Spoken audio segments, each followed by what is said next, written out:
What is the weirdest thought that you have had during a race, Isack? I have time to think about a lot of stuff, during a race. So nothing really stands out. Most of the time, it's sometimes even logistic questions, like where am I sleeping the next day? What am I going to eat? What time is my transfer? Or like stuff like this, because sometimes a race can be very boring. So yeah. You've got time to think about this driving at 200 Where am I miles per hour. sleeping tomorrow? Yeah.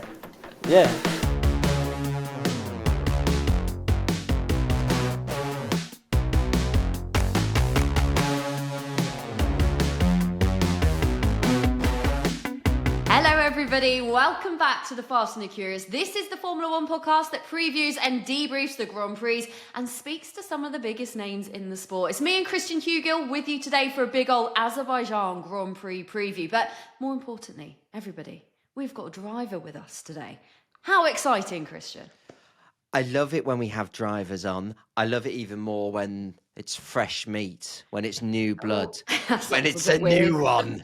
And we've got a shiny new one. a new member. We've got a shiny new driver to play with, which is exciting. Yeah, Isack Hadjar on this podcast for the first time. I'm really excited. I can't wait to hear what he's got to say. You sounded a little bit weird then. So for new listeners, I feel like we should sort of say that we're not weirdos. Christian isn't Speak for trying yourself. to hunt for fresh meat. That is a very weird way of putting it. No, I'm sorry. I am a fundamentally odd bloke. So no, you speak for yourself there. Sorry about that. Yeah, to be fair, I don't know who I'm trying to kid over here. You're not an odd bloke. You're a woman, actually, Derek. She's a woman, actually. Oh my God. We're Carry like on. 1 minute in. Carry on. If you're new to the podcast, welcome everybody. You can listen wherever you get your podcast. You can watch every episode on YouTube as well. And maybe you're here the first time to hear from Isack. So welcome. Do us a favour, whether you're on YouTube or you're listening on the bus, whatever you're doing, just hit subscribe to whatever sort of form you're listening or watching us on. It really does help us, honestly. It helps us in our mission to carry on speaking to these incredible humans that drive at stupid speeds for a career. Yeah, lovely. Isack Hadjar then. Should we talk about him? Yeah, he's obviously new to this podcast, fresh meat as you put it. He's in his rookie year, but he has been so impressive. So many people are talking about him, including you. You love him, don't you, Christian? Yeah, I've spoken about him a lot, and I've also spoken about the first time I spoke to him, which was when I was doing my grown-up job in Japan, and he sort of bounded into the media pen like an excited puppy after a good practice session. And I was like, oh, that enthusiasm. I love it. I just think, Betty, he's ticked all the boxes you want a rookie to tick in his first season. So he'd come in and he'd done really well. He'd looked really promising. He then had that crash in the formation lap in Australia. And you think, oh no. And that can sometimes we've seen this with rookies before, that it only takes a tiny little thing to derail someone, to set yourself on a sort of low confidence run. And he didn't do that. He bounced back straight away. That ability to recover from setbacks, that ability to sort of survive the pressure of being in the Red Bull fold, because we all know this is a team that has in the past chopped and changed. Things are settling. But he's survived that pressure. And obviously, he's got the first podium. Not that the first podium, it's not like that was a freak result out of nowhere. There's been other examples of brilliant drives. The podium will grab the headlines, but this is someone who's had standout drives all season. It's not fair to just go, oh, it was a freak podium. He's been brilliant. It's interesting, isn't it? Because that podium was when a lot of people suddenly started talking about him a little bit more, like he was getting all of those headlines. But really, this season, he's just been so consistent, hasn't he? Consistently in the top 10, which is great.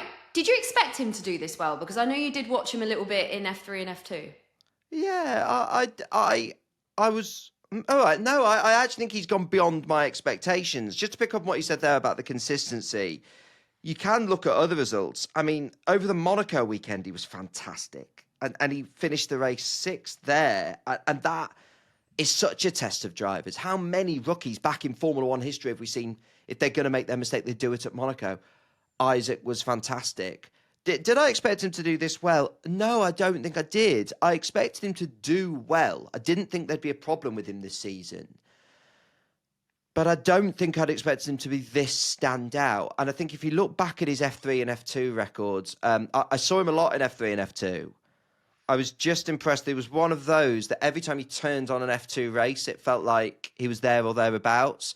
Looking back at his junior career, he's not had one of these that's like one of these standout ones where it's like, this young driver has won everything he's got into. But you speak to people whose job it is to pick up talent from junior series and even before junior series into karting and all of that. And something they look for is always being there or thereabouts, always being in the mix. And it strikes me that looking back on his career, right into Formula Regional karting, back and beyond, he's always been there or thereabouts. That's impressive.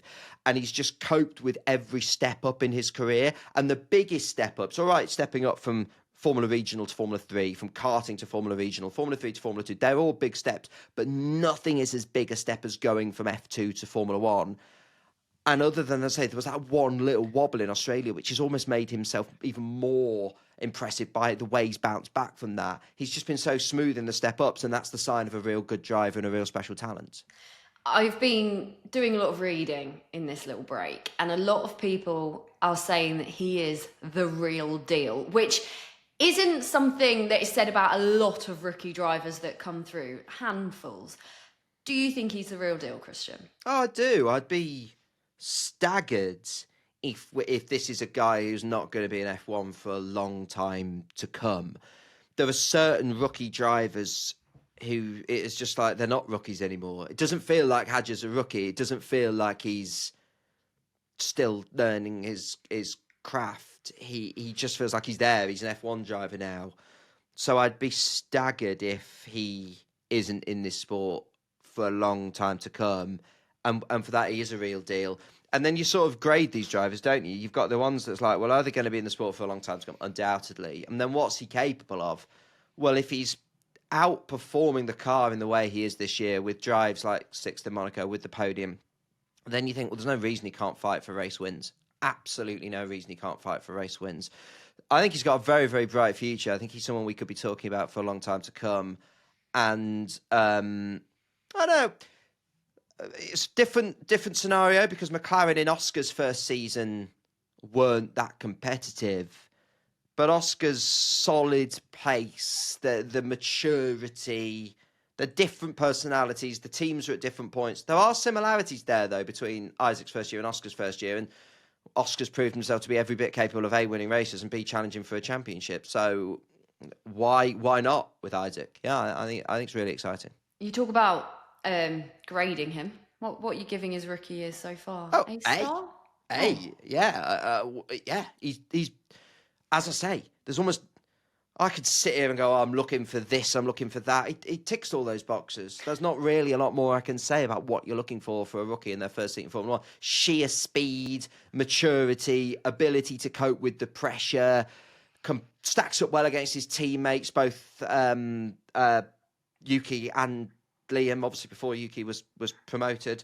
Yeah, he doing everything. If I'm Isack and I'm, getting to the end of a race week, I'm thinking, yeah, I've done all right there. If he's reflecting on his season so far, he's done really well. The thing I love about him is that he's just a cool cucumber. He just looks so happy. He looks like he's enjoying every single second. And I think that is so important and nice to see as well. It's really important because F1 is a pressure cooker. And if you're enjoying it, it's a sign that you're coping with that. It's actually underplayed, I think, in Formula 1.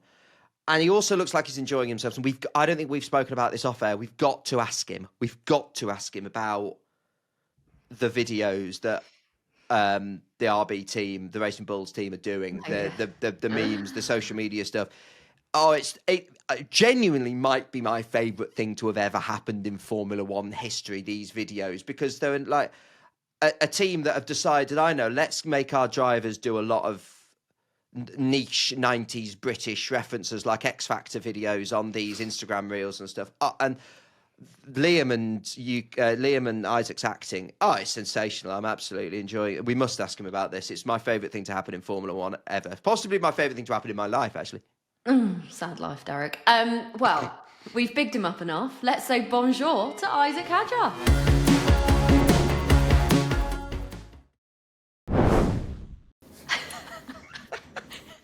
Isack has joined us, enjoying some sort of Yogurt, I think. Is it a yogurt, Isack? Vanilla. This is amazing. Oh, it looks lovely. Isack, hello, I'm Christian. This is Betty. Welcome to the Fast and the Curious. Hello. Are you enjoying your yogurt? Yeah, I am. So, Christian, one sec. The man needs to eat his yogurt. We can't start yet. Wait, 1 sec. Okay. Bloody hell, I've never seen anyone eat a yogurt so fast in my life. Also getting every last bit out of the yogurt pot. It's like precision yogurt eating from a Formula One driver. It's like, I'm gonna extract every bit I can from this yogurt. Always maximising. Always maximising potential. I love it. Isack, welcome to the Fast and the Curious. Thank you. Thanks for the invite. Thanks for having me. It's a pleasure, Isack. We're a Formula One podcast. We've been going for a few years now. We're lucky enough to speak to a lot of the drivers, and we'd just like to get to know you guys, have a little bit of a chat with you, get to know your personality and how much you're enjoying the sport. And it just seems like you're having a really lovely time at the moment. Would that be true? Yeah, I really enjoy my F1 life so far. It's very cool, and it's everything I ever wanted. So I'm making the most of it. You really are making the most of it. We'll talk about that in a sec. But first, I'm not sure if you're totally aware about this, but there is fierce debate around the paddock and online about how you say your name, Isack. Is it Isack or Isack? Now, people are passionate about their views either way. So how do you want to be called? Honestly, I mean, I know my name is Isack because Isack, perfect. it's how I've been called my whole life. But, you know, like, I know Isack is the British way or English way to say my name. So when commentators say Isack because they are English speakers, honestly, I don't mind.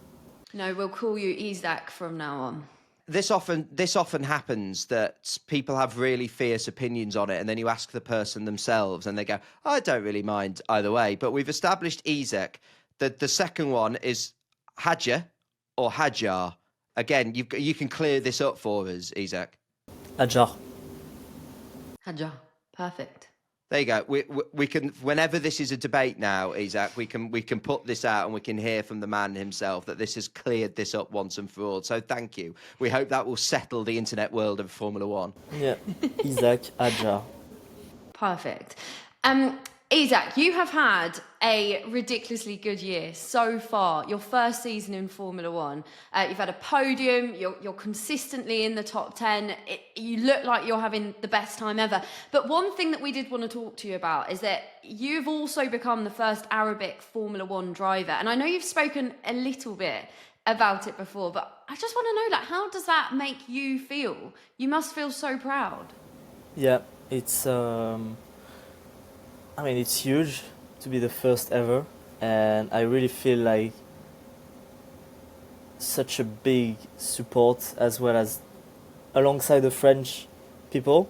I just feel so much more love and attention from the Middle East people, North Africa. So I think it's just awesome. You said at one point nobody wanted to talk about it. We really wanted to talk about it because we think it's a really cool thing. And we thought it was really cool that you went out and said it and sort of made a thing of it and pushed your neck out to say, no, I want to talk about this and raise this as a thing. We thought that was really cool. Yeah, I think it went a bit under the radar, to be honest. I felt like it. But it's important to acknowledge my roots and tell the world about it. So yeah. Does it make you feel quite happy that you could be inspiring a whole group of young people that are very similar to you, same background as you? Like that's wicked. Yeah, it is. It's especially this young, this early in my career, to be inspiring lots of young kids who dream of making it to F1. I think it's I'm in a really privileged position to be able to do that at such a young age. I think it's awesome. We can't not get you on the podcast and not talk about the podium. I think it might be one of the happiest moments of my life. You just looked so delighted. I was just like, I genuinely put a smile on my face. Like, you being happy just made me feel so happy. We've only met a couple of times. I was like, oh my God, this is just lovely. How was it being stood up there, knowing what you've worked for, knowing, you've been racing for such a long time, to have that moment of it sort of all coming together? How was that feeling?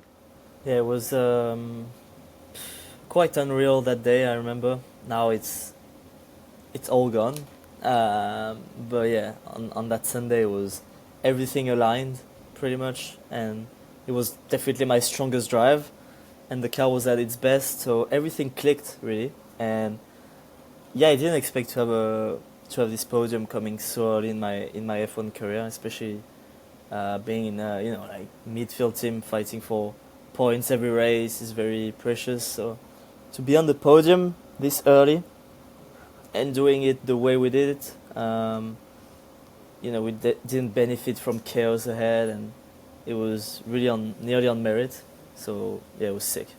Now that you've had your first Formula One podium, has it given you a taste for more, Isack? Do you want more? Do you want to go bigger and better? You want to be on the top? Yeah, it's when days like this happens, you're like, okay, that's actually why I'm doing this. It's actually the reason I'm driving F1 cars. It's to be successful and standing up on the podium. So yeah, you definitely want more. Third is a good start, but I'm not here to just be around and just be an F1 driver. I want to be successful as well. We don't just like to talk about Formula One with our guests on this podcast, Isack. We also like to, as I said earlier, get to know you guys away from the track a little bit. You posted a video on Insta the other day of you doing some sort of martial arts or taekwondo. Now, a couple of questions here. Is that a hobby? Do you enjoy doing that often? And we see a lot of drivers like chilling on yachts and things, and you're like hitting stuff. Like, do you not at any point want to stop and have a rest? Do you guys never seem to stop moving? Yeah, it's my first sport was never go-kart. It was judo when I was 4 years old, and I did 10 years nearly of that. So yeah, every time I'm in Paris, I call my old coach and I keep training because it's what I like the most apart from racing. So in general, just martial arts, I think it also keeps you in shape. So yeah. It keeps you in shape, but it's also great for your mentality, isn't it? Do you do it also as a way of like switching off from everything? Yeah, it's good to. It's like I'm still very focused and very competitive, and I'm just basically putting my focus, instead of putting my focus on just racing 24/7 because I can't live without it, I put it on something else that I really love, so it just switches, creates a bit more balance, I would say. Was there a point where you had to decide, I'm going to be a martial artist or I'm going to be a racing driver, and what tipped it towards racing? Nah, to be honest, I think I always loved judo, but the first time I went in a go-kart, I was like, this is it. Like, I really want to do that. It clearly was hard to stop judo, to push it back and put it on the side. It was definitely hurting, but yeah, motorsport, I always knew it was my thing. Are you one of those people that just loves all sports? Because I know you also like football, right? Are you a PSG fan? I love football. I'm a PSG fan, but I hate golf. You hate golf? I hate golfing. Oh, good. That's refreshing. What about cricket? Do you like cricket? Is that Indian sport? Yeah, they play it a lot in India. Yeah. I have no idea what's cricket, so I couldn't care less. Great answer.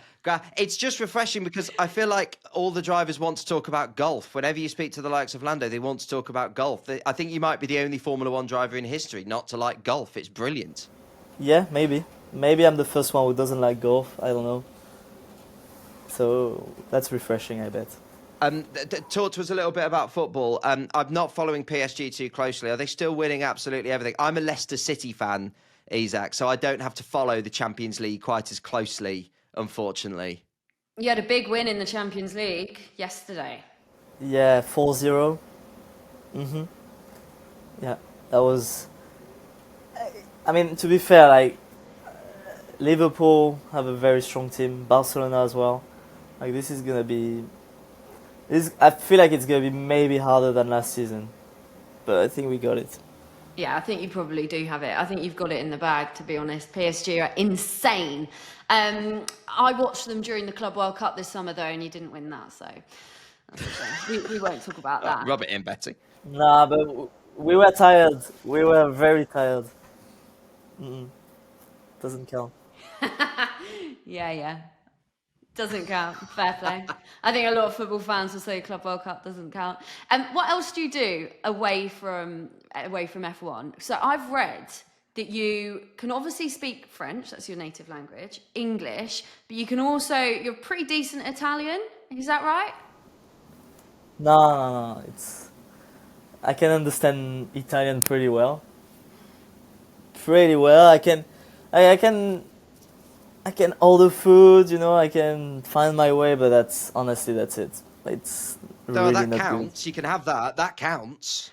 I'm Okay. thinking if you can understand it, I think that's pretty decent. Yeah. Are you wanting to learn Arabic?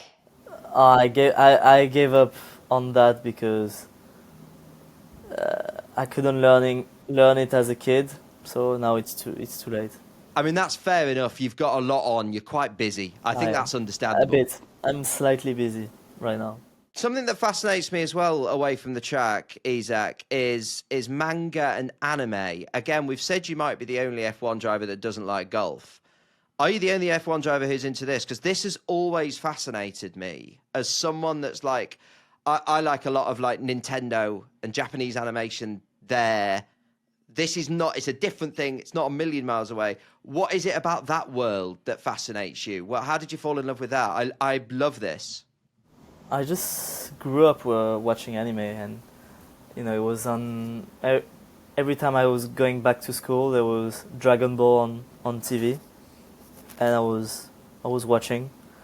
And since then, really, I've always loved it, and I still watch daily animation, Japanese animation. So it's just something I really enjoy, and I think Yuki is a bit into that, obviously. And he obviously watches it without subtitles, so it's quite sick.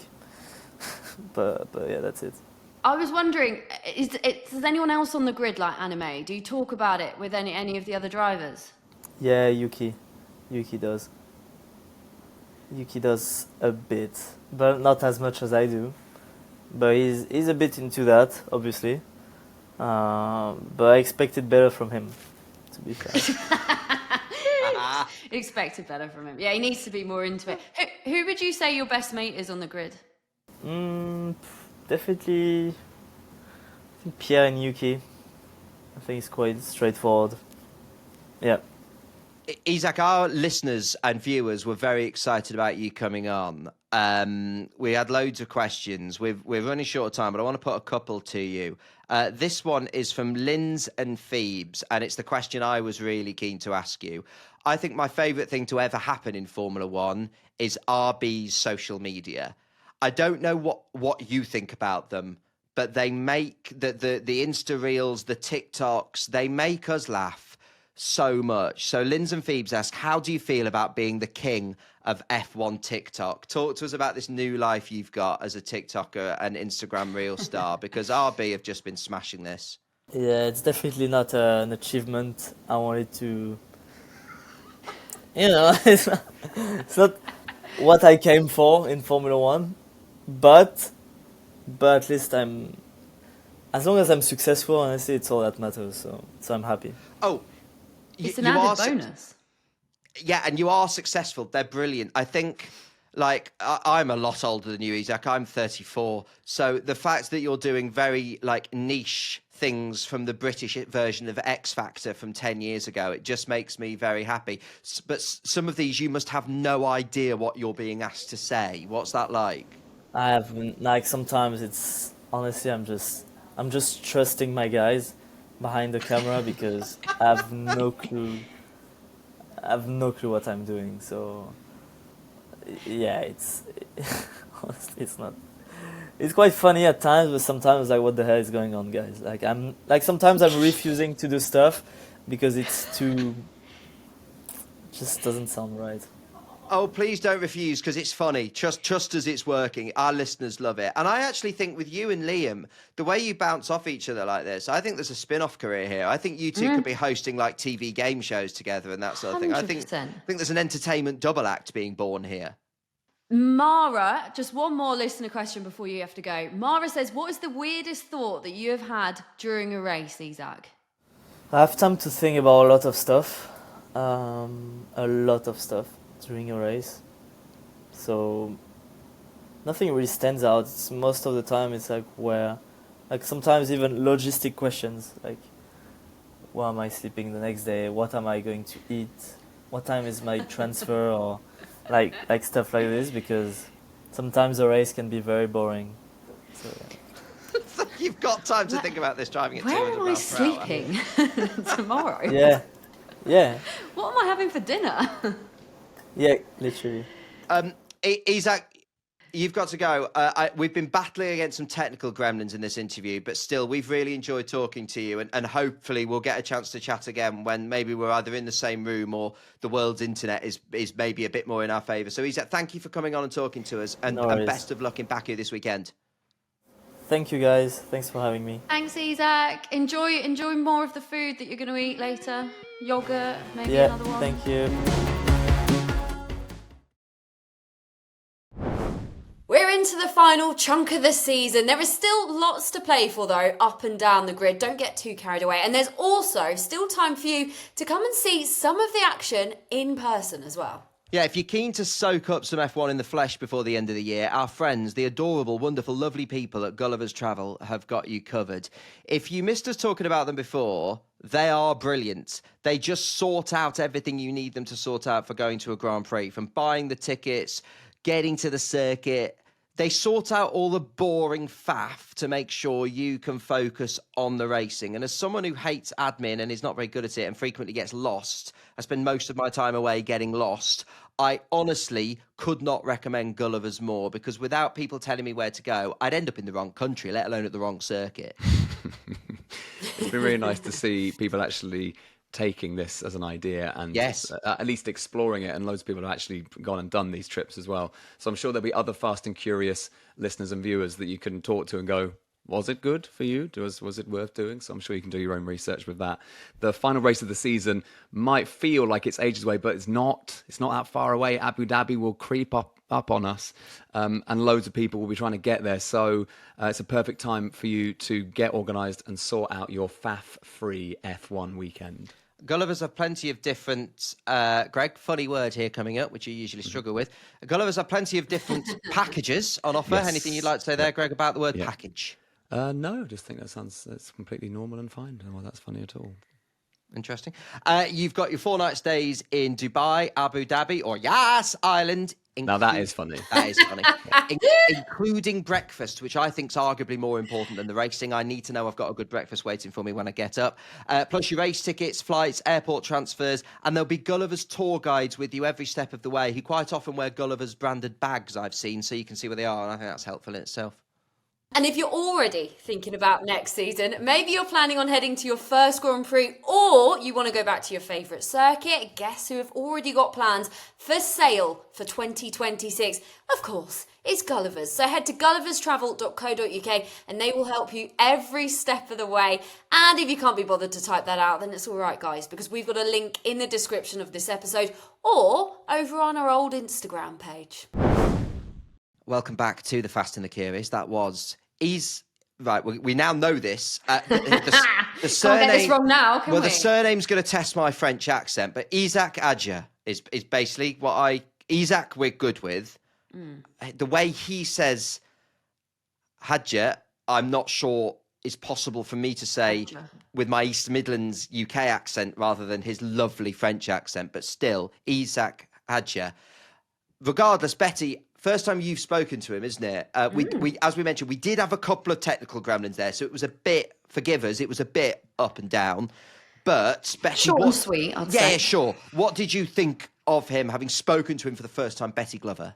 Well, as I thought, he is just such a chilled customer, isn't he? He's just so laid back. The fact that we were starting this interview and he was trying to just gobble down this bloody yoghurt, that even the press officer was trying to yank off him so we could start, and he just wouldn't give the yoghurt back. My favourite part of the whole interview, he's like, I'm getting every single last bit of this yoghurt.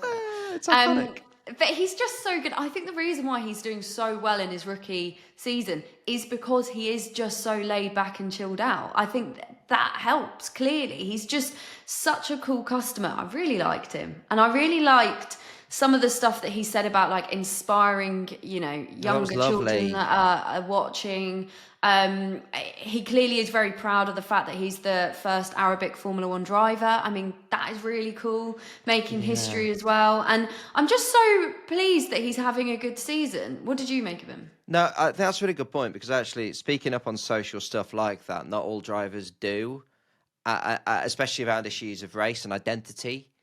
And I think the fact he did want to go and talk about that, like, it shows, I don't know, it sort of shows off the new era of F1 driver, probably inspired by the likes of Hamilton and Vettel, who were free and sort of went out their way, is the word I'm looking for, to talk about that. Does that make sense? So no, I mean, I'm as I mentioned earlier, lucky enough to have spoken to him in the media pen a couple of times.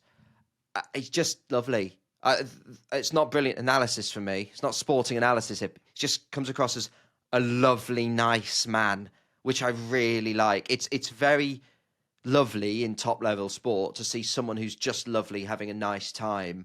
Yeah. And as we said earlier, also really talented. There was one thing we wanted to sort of talk to him about that we didn't get the time to, because, as I say, we had technical difficulties in short time, but that was where he might race next season. Yeah, so I was going to say, that's something that we didn't talk to him about. We weren't going to straight up ask him anyway whether or not he was going to be racing for Red Bull next season, because everybody is asking him that question. Yeah. We know the answer that he's going to give. So that's why we didn't ask that upright. But we obviously wanted to talk about what it's like, so many people talking about him. He's 20 years old and there's headlines everywhere talking about whether or not he is going to be racing with Max Verstappen. Why don't we talk about it? Oh, yeah, we don't need to ask him the question, because everybody has asked him and we know what he's going to say. But it doesn't stop us gossiping, does it? No, it doesn't. Do you think he's going to be going to that second Red Bull seat? Do you think he's going to be racing alongside Max Verstappen next season in 2026, Christian? Do I think he is? Yeah, I suspect he is. Red Bull have got two choices. You either go for a bit of consistency with Yuki, or you go for the obvious other candidate. Isack probably has had the better of Liam since the two have been together. So rather than, and Liam's obviously already been put in the seat, and that didn't work out, which is all very unfortunate. Of course, he wasn't given enough time, but Isack is therefore the obvious choice. If I was Red Bull, would be tempted to say, listen, we're going into a new rule set. Yuki is an experienced Formula One driver. Having that experience in the second seat and the feedback it might give. Yuki's not necessarily known for giving loads of feedback, but still he has got experience. I think that would help going into a new rule set. So I would be tempted to say, Isack, let's not interrupt his development. Let's give him one more season in this seat to really get used to the new rule set, to really continue to make sure his confidence is sky high before promotion, to almost do that extra little bit. That's what I'd be tempted to do. But I don't think they will do that. I think they will promote Isack because he has been as good as he has. And that's not necessarily a bad decision, because he's shone. What's been really interesting is the way he's the sort of first of the Red Bull crop to not to give the generic stock answer of course I just want to go in. He has sort of said, well, yeah, I've seen what's happened to other people. It might be tricky. And that's really interesting. The thing I think that would work in his favour is it is a new generation of car. So it might not, it's a completely new car. It's not an evolution of the previous ones we've seen in recent years. So it might be an easier prospect than this current beast that's so difficult to tame, that's been evolving over time. So that might work in his favour. I suspect he'll end up in that seat. I'd be tempted to go for consistency if I was Red Bull, though, and that's nothing against Isack. I used to be very much in the camp of do not touch Isack. Keep him where he is. Don't put him in that Red Bull second seat. It is cursed. But I do think 2026, new season, new regulations, new car, you're totally right. I think just probably give him a go. Like, he's clearly very, very talented. That's the time to make a change. Not making, 3 changes during one season. That's probably the right place to make a change. And actually, I'd love to see him racing alongside Max Verstappen, racing against Max Verstappen, working with Max, learning off Max. Imagine how good he could be. I agree with everything you're saying. Everything you're saying. And also, Red Bull want a driver that's going to be able to pick up podiums and race wins when Max can't, like Checo could do for a time. There was a time when Checo was in that seat and he was picking up podiums and race wins when Max couldn't. I tell you what, I've just given my opinion on it. My opinion could be total rubbish because the person ultimately making that decision, Laurent Mekies, is arguably and probably the best person in the world to make that call because he's been the team principal at RB and worked with him there. He's now moved across to Red Bull and is working with Yuki there, having previously worked with Yuki at RB. You've now got a team principal who, probably more so than Christian Horner, completely understands the differences between the two teams, the new rule set, the challenges. So I suppose what I'm saying is I actually trust whatever decision Laurent makes. I can sit here and give my opinion, which I've just done. That is still my opinion. But he's in a better position. Funny that, isn't it? Being a team principal of a Formula 1 team, knowing more than me. But you see what I mean? He's in a really unique position for a team principal to have worked with both drivers across both camps, across both teams. So I think that's a really unique thing. And actually, I think whatever decision's made, I think Laurent's in a really good position to make it. And bearing that in mind, Sorry, what's going on behind you, please? Because I spotted during my last answer you were looking where. Is this the dog? Yeah, my dog. Do you want to bring him to say hello? Woken up me. Okay. He's just woken up, is he? Did he slip through the Isack interview? If you're new to the Fast and the Curious, we are dog lovers, and this sometimes does happen. Greg, who's on the podcast, running away from me. He's running away now, is he? Greg, who's on the podcast regularly, has Barney.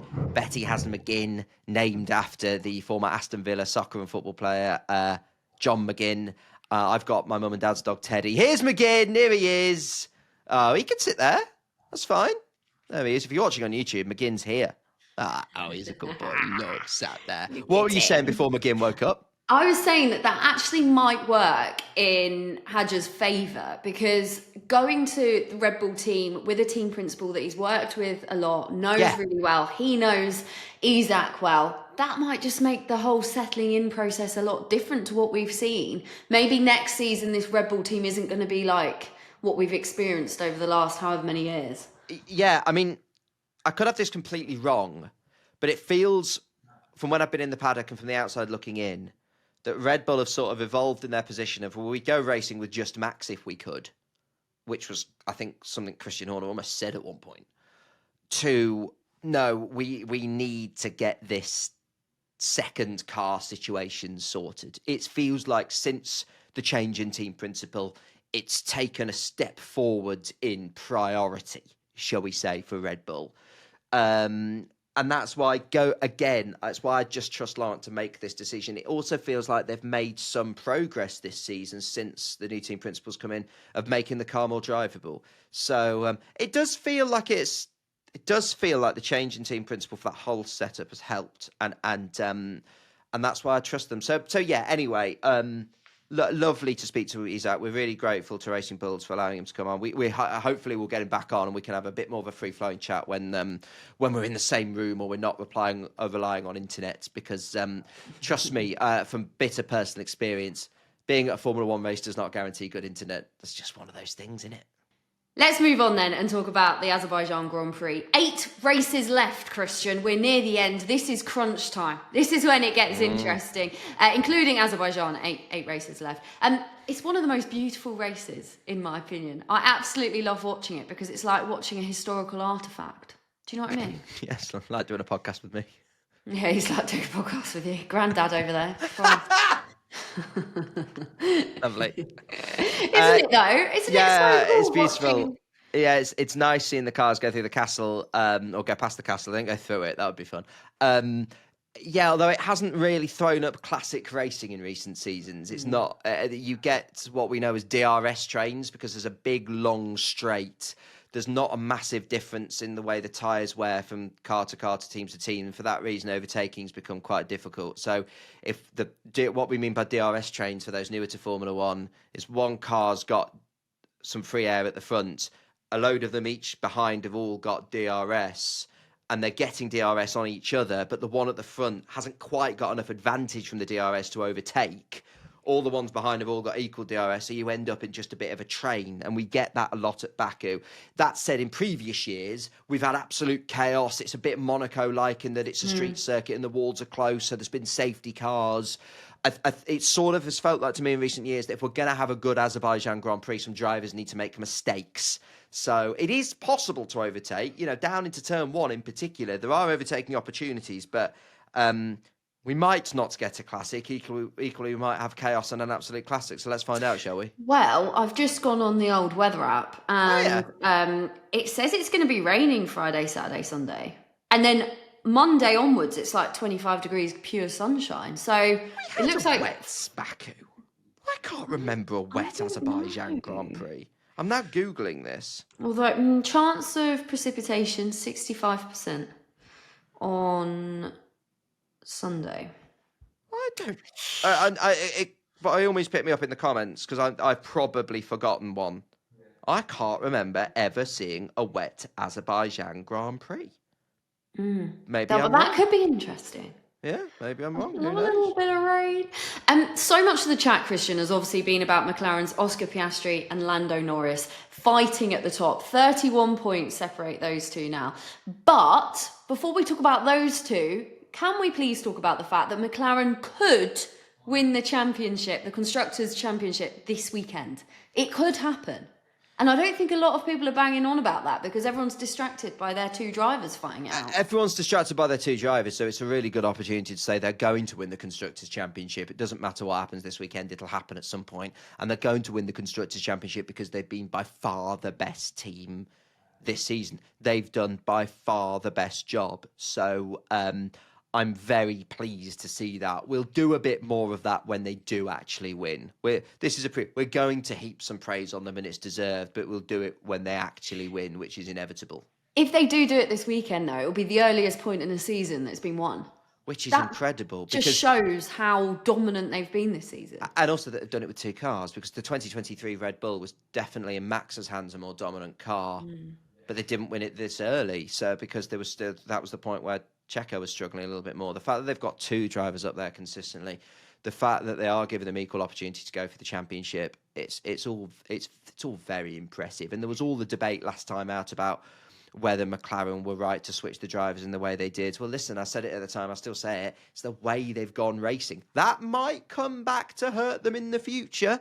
It might be an interesting thing if, more is at stake. Toto Wolff said it's a very interesting way to go racing. At the moment, it is working. All is harmonious. 31 points is the gap that separates Oscar Piastri and Lando Norris. So will it stay that harmonious?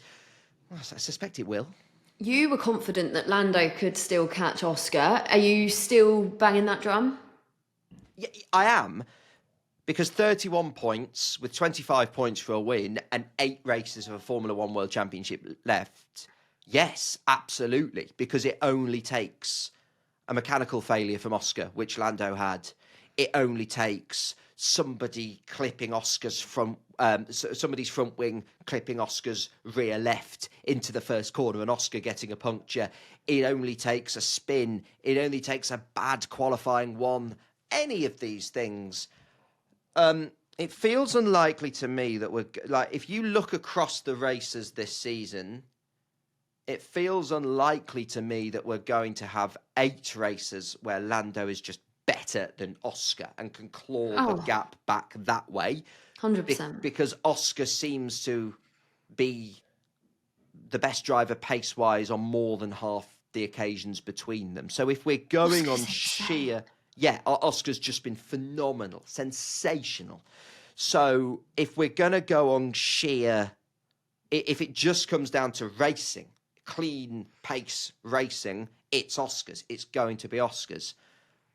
But Formula One is about so much more than that. So, yes, it could still be a grandstand title finish. It's less likely than it was. But for the reasons I've just said, we do sometimes get accused on this podcast just because we're British of being overly pro-Lando, which is mad considering this podcast's history and the fact that we've championed and celebrated Oscar Piastri since day one of this podcast.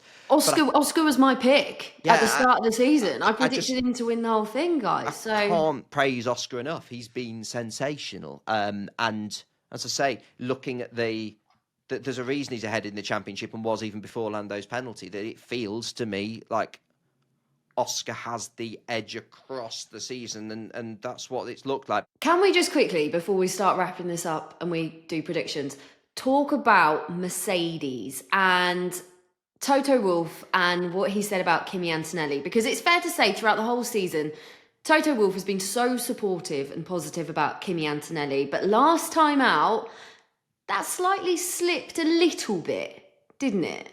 I think this is the first time that I will ever come on any Formula One thing and sort of question Toto Wolff a little bit. I just think he's amazing, but I was really surprised to see him use the word underwhelming so often to talk about Kimi. There is clearly a frustration at mistakes Kimi's making and his, at the moment, inability to have a clean weekend. So Toto's thing of Kimi just needs a clean weekend is true. We've seen at the start of the season, Kimi's results were super consistent. He was up there. It was great. And then he's dropped off. He's definitely lost a bit of confidence, which is why, given he's lost a bit of confidence, I was really surprised to see Toto say the word underwhelming a few times. I just thought that was a weird thing to say. I'm now distracted because McGinn the dog has positioned himself right at the centre of the frame. If you're watching on YouTube, you'll see. If you're not, I'm just trying to do F1 analysis with a dog just like staring at me, and it's like, hi, yeah. So yes, I was surprised at that from Toto, but there will be a lot of eyes on Kimi Antonelli this weekend. Toto's right; he does need a clean weekend. For me, don't worry about being as close to George. Just get through the weekend mistake-free. But it's a tricky one because, as I said earlier, walls are close in Baku. We've seen drivers make mistakes. So a big test for Kimi this weekend. Don't put it in the wall. Have a clean weekend and build back from there. I feel sorry for Kimi. It must be horrible to hear comments like that from your team principal. I know you've got to be honest. But I don't know, that's hard, isn't it? I didn't think that needed to be said in the media. I was really surprised. That's not a Toto style normally. I was just surprised at that. Really was. Maybe Kimi will be one of those people that goes, all right, well, I'm going to prove you wrong then. Yeah, and perhaps that was the thinking. Perhaps it was a bit of let's try a different approach. We've had the arm around the shoulder. Let's try fire him up a little bit. Perhaps. I was surprised, but I don't have long-term worries about Kimi. But I said a couple of podcasts ago, I still think it might be the case. We also spoke about Molly Hudson, our friend who's the Times. By the way, Molly wrote a hilarious article in the Times about Alex Albon's pets. And I'm delighted to see that Albon pet chat is spreading beyond this podcast and on socials. Wonderful. Well done, Molly. But yeah, Molly said the same, that we both are thinking, was it too much too soon? Well, let's see. I still don't have long-term worries about him in F1, but yeah, big old weekend for Kimi. Want to keep an eye on for me this weekend. Okay, predictions. Who do you think is going to get on the podium? I think it will be a Oscar Piastri win. I think Max Verstappen will finish second. I think Lando Norris will finish third. I'm going to say Oscar Piastri win as well. Lando Norris second, Charles Leclerc third. I don't think I've successfully predicted a winner of a race all season. No, I don't think you have. Next season, we need to do a bit. We'll make this into more of a thing and keep tabs on this. Because let's be honest, we just mentioned these predictions and we never speak of them again. We'll do some. We'll. Sorry, if Oscar Piastri wins, I am going to be speaking, digging up the clip of me saying that is going to be on repeat, mate. No, I more mean the race predictions because I'm just dreadful at them. Absolutely we could do a leaderboard. Dreadful. We could, yeah. Other podcasts do this. We're not groundbreaking, are we? But we just don't really have a format for this bit. We just wang on. So if you've reached this point, thanks for listening. Yeah, thanks guys. Thanks for sticking with us. Thank you very much, Christian. Enjoy this weekend. Thank you. We're back on Sunday to debrief the Azerbaijan Grand Prix. We're Baku on Sunday. Bless you for the Greg James's favourite joke of the season. Every time someone says Baku, someone says bless you. And according to producer Will in Tyrrell's Titbit, in the local language Azerbaijani, they say Saglam, when someone sneezes. So, Baku, Saglam, bless you, Saglam. Saglam. Love it. Thank you very much for listening, guys. Remember to subscribe wherever you get your podcasts. Also, subscribe over on YouTube as well if you're watching us. Leave us a comment as well. And if you've got any questions at any point, especially after the Grand Prix, then send them over. We'll try and answer them. Thank you very much for watching. Bye. Back Sunday. Bye-bye now.